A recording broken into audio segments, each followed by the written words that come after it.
Hey everyone, welcome to This Explainer. Today we're unpacking a really fascinating blueprint laid out in the architecture of vitality.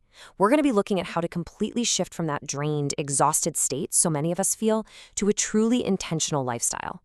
So let's jump right in and see exactly how this material breaks down the blueprint for building a life that actually sustains you. Okay, to kick things off, we need to ask ourselves a pretty tough, but honestly necessary question. Are you randomly absorbing what the world throws at you? Really think about that for a second. The text we're exploring today challenges us to figure out whether we're actively choosing our path or, well, just acting as passive sponges, soaking up literally whatever comes our way. I mean, it's so easy to just wake up and let the day's events or the demands of other people or just that constant stream of information dictate how we feel, right? But this framework, it demands that we stop that passive absorption and actually start taking control of the structural integrity of our own lives.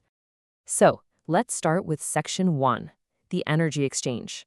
Before we can design anything at all, we've got to understand the materials we're working with. And according to this framework, our primary material is our personal energy. The text introduces a really interesting concept around this core pursuit: chase energy. Notice that verb chase. It doesn't suggest just waiting around for energy or hoping it magically appears. No, it's about active pursuit. The reading points out that we absolutely need to find pursuits where the effort we put in actually fuels us in return. It's like creating this continuous, self-sustaining loop of vitality.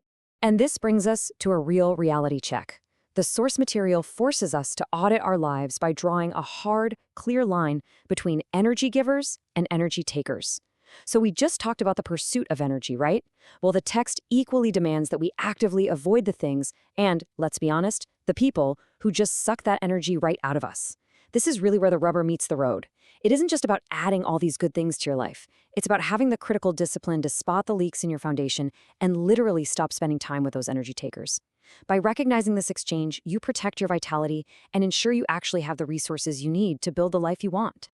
Moving right along to Section 2, design your direction. Okay, so once you've secured that energy, the text tells us you have to be super intentional with it. And that leads to a totally crucial concept: design your life. The reading explicitly warns us against being what it calls a casual seeker of information. Instead, it demands that we become critical curators of our own existence. You can't just wander through life crossing your fingers and hoping the pieces fall into place perfectly. A casual approach, that just leads to a chaotic structure. To truly have vitality, you've got to approach your days with the exact same precision as an architect drawing up a master plan. To help with this, the source outlines 3 distinct steps so you can reclaim your focus. Step 1, stop randomly absorbing. This circles right back to that initial question we asked earlier.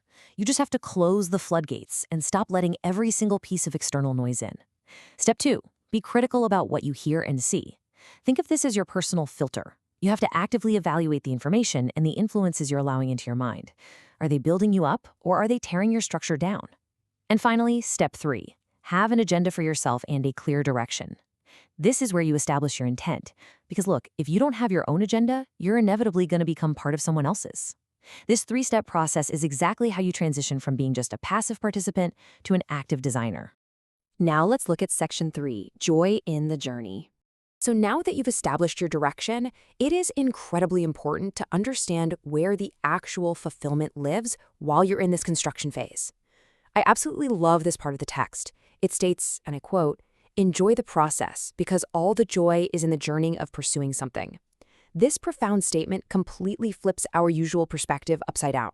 So often, we just assume the joy is waiting for us at the finish line, when the building is complete or when the goal is finally achieved. But this framework grounds us entirely in the present moment.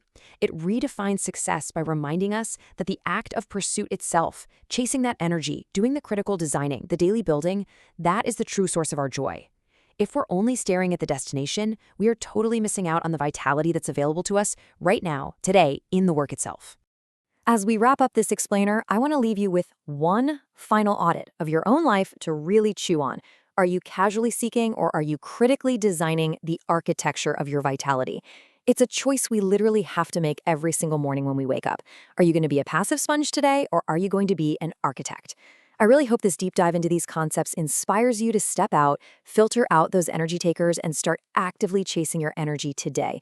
Go out there, build something incredible, and remember to find the joy in every single step of that pursuit.